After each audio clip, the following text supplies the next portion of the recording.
Hong Kong-based Chow Tai Fook Group has been selling gold jewellery for almost a century. With over 7,000 outlets across Asia, the company has seen its customer profile evolve over the years.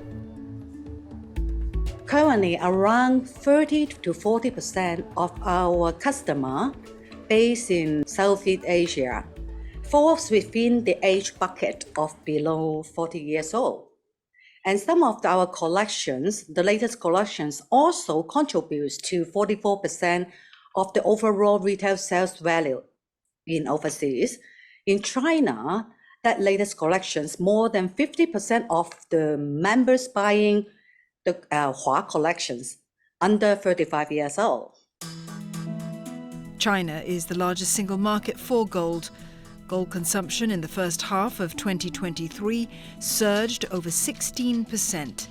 And the biggest single group of customers are those aged between 25 and 34 years old. It's also forecast that China's Gen Z consumers will become the main consumer group for gold in the future. These days, they see gold as a tangible asset that they can provide stability and potential return, especially during the time of economic uncertainty. One of the key points that make gold attractive is that it has stood the test of time. Its value has actually increased over the years, and it's still being seen by everyone as a measure of wealth. Moreover, the demand for gold has always been quite strong, because in recent years we have also been seeing central banks load up more on their gold reserves. So this keeps the demand for gold there as a whole. For gold, there are really two main uses. So one, you see it as a store of value or as an alternative currency. Or number two, you want to hedge against central banks failing to control inflation, leading to hyperinflation. So if that's what one seeks to do, then you can consider buying into gold. In 1970, gold cost just over $35 per ounce. It hit a record high of over $2,000 in 2020. If you're starting your career, for instance, gold is interesting because it produces long-run returns. In the long run, gold has actually performed very, very well. Gold can produce better risk-adjusted returns because it's not correlated to most other asset classes. So when equities have a downturn, gold typically does well during those periods, so it can help to provide that counterbalance in a portfolio. And over time, it means that it can improve risk-adjusted returns in a portfolio.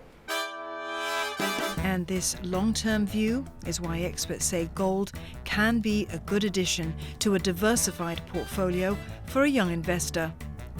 However, investing in gold also does come with some downsides. If you look at gold, there is no intrinsic value, or it doesn't produce any economic activity, which means that you're relying purely on demand and supply, inflation, and central bank policies to drive the returns. There are also opportunity costs for holding gold. Because gold is typically traded against the USD, one way to think of it, for example, is your opportunity cost can be the interest rate that you would have earned on the USD. Though gold has at times outperformed stocks over the past decades, both the Dow and the S&P 500 have done much better than gold. That's one reason why many financial experts recommend that investors have some gold in their portfolio, but not too much, not more than 5 to 10%.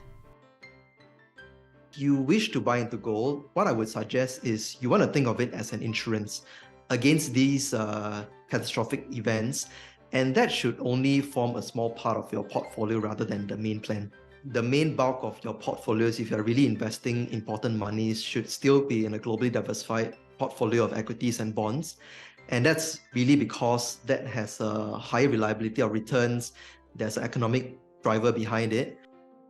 While there might be a perception that gold is something that only older people or more mature individuals invest in, I don't believe that to be the case, because for many young investors who are looking at a balanced approach to constructing an investment portfolio, they would definitely look at alternative investments like gold. So regardless of age, as long as there are compelling returns in gold in medium to long term, I think people would still be interested in investing in the asset class, and this is regardless of age.